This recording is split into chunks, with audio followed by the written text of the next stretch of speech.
So I just presented two appeals to nature arguments. And in fact, there are actually a bunch of variations on the nature argument for eating meat. I would say it's actually the most popular one.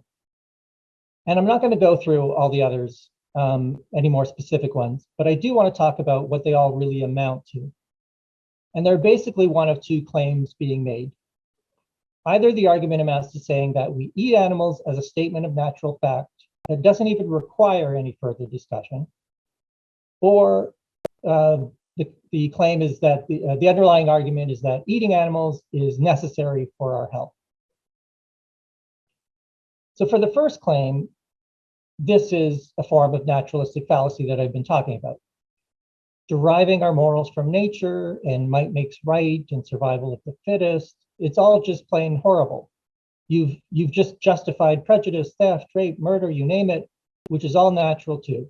It's the exact barbarism we're trying to evolve away from with the move to a more civilized society. For the second health claim, it's factually incorrect, as the research is clear that proper plant-based eating is healthy for all stages of life, and it's animal eating that is associated with many human diseases. But the point I want to make for this claim, because a lot of people still believe it to be true, and usually, like a lot of times, I don't know if you've ever argued with anyone about it, like they'll point to some health study and you'll have a whole bunch more and nobody will just believe each other, right? So that's what we run into. So what I wanted to do because of that is I wanted to assume that they're correct. Hypothetically assume for a second that they're correct. Let's assume that it's true. And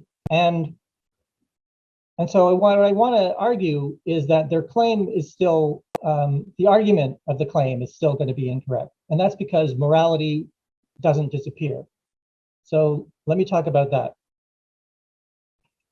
So the argument of the claim is that evolution has basically made our bodies in a way where in effect it has a gun to our heads to eat animals. We need to eat animals or else we're going to get sick or die. And again, factually not true, but let's hypothetically assume it was for a second. So here's the thing. Morality doesn't disappear. So let me give you an analogy. Let's say I have a gun to your head and I'm forcing you to commit a crime.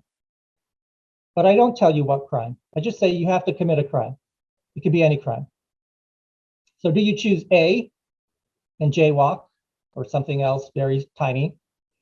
Or do you choose B and commit armed robbery or something even worse? Are those two choices equal? Are you morally obligated to choose A over B?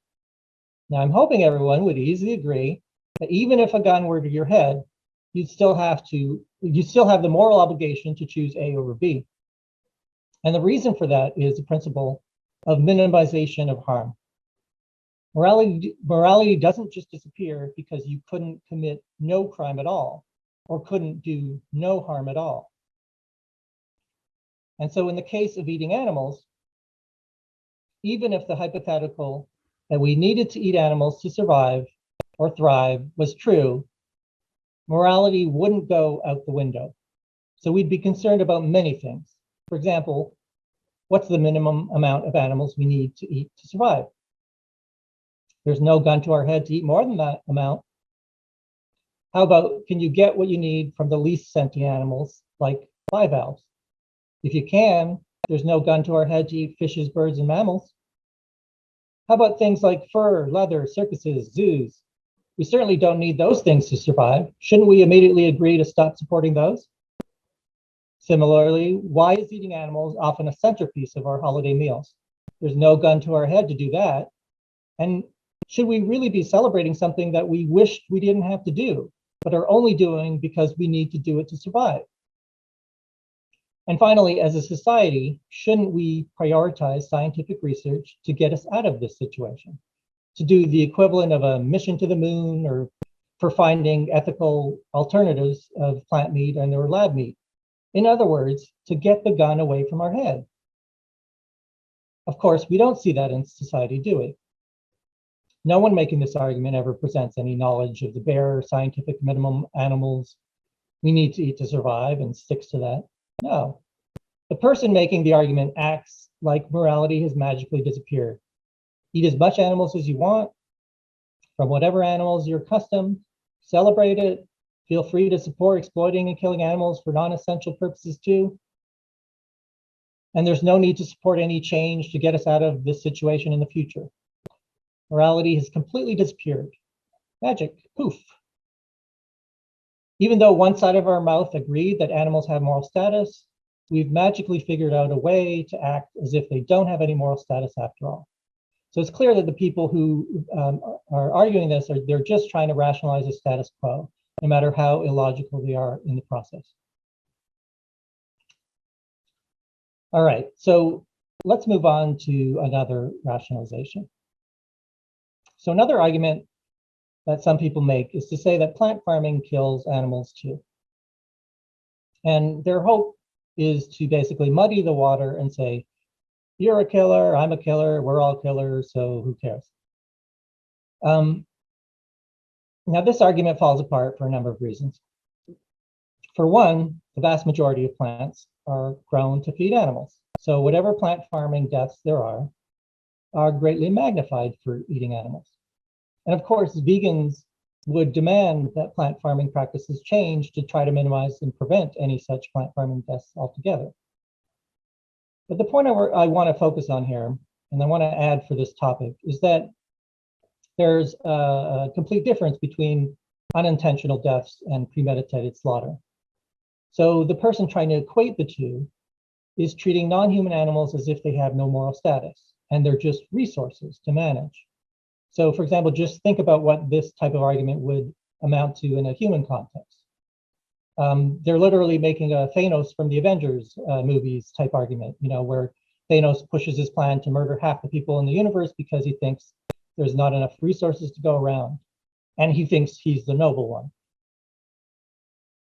So while we should present any scientific calculations showing that plant farming produces fewer deaths, which it does, we shouldn't be conceding this line of argumentation in the first place. And an analogy in the human setting would be something like an employer who's intentionally enslaving workers and finally killing them at the end of their usefulness.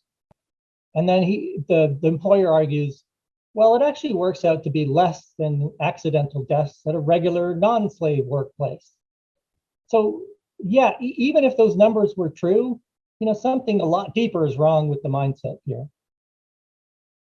And so just by the way, this is the graph that estimates number of animals killed, with the bottom three being plant foods, and obviously much, much smaller than the animal products. All right, so now let's get to the classic, what about plants? They're alive too. Every living thing eats other living things.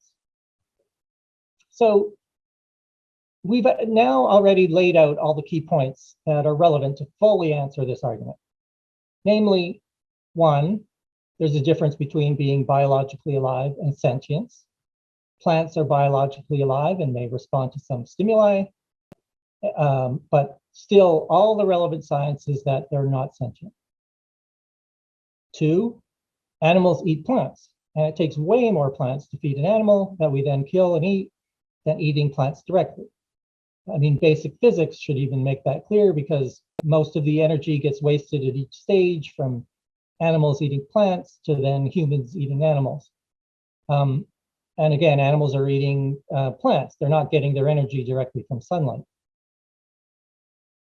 And three, when we can't get out of harming completely, we're still in a position where a minimization of harm principle is in effect. So even if plants were sentient, which they're not, we should still eat fewer plants directly rather than eat higher sentient animals with the many more plants that they consume. But one final thing I want to mention on this topic is that it's quite interesting how the people arguing against animal rights go from one extreme to the other. So if you remember, earlier they were desperately wanting to set humans apart from all the other animals. But now they're saying all biological life is the same. And they're not realizing what that really implies. Because not only does that imply that plants are the same as animals, but it means that bacteria, which is also biologically alive, are the same as plants, are the same as animals, are the same as humans. It's all biological life. Might as well be a cannibal. And I don't know if people follow Vegan Sidekick, but he draws great vegan comics, and he has a good one that sums it all up. So in the first panel, says, plants have feelings. I love plants so much. So what I do is take a bunch of plants, way more than I'd ever eat, then I kill them and feed them to an animal. I also love animals. After a few months of killing plants, I then kill the animal. Then I eat the corpse with some plants. So one comic that kind of covers the full range of illogic.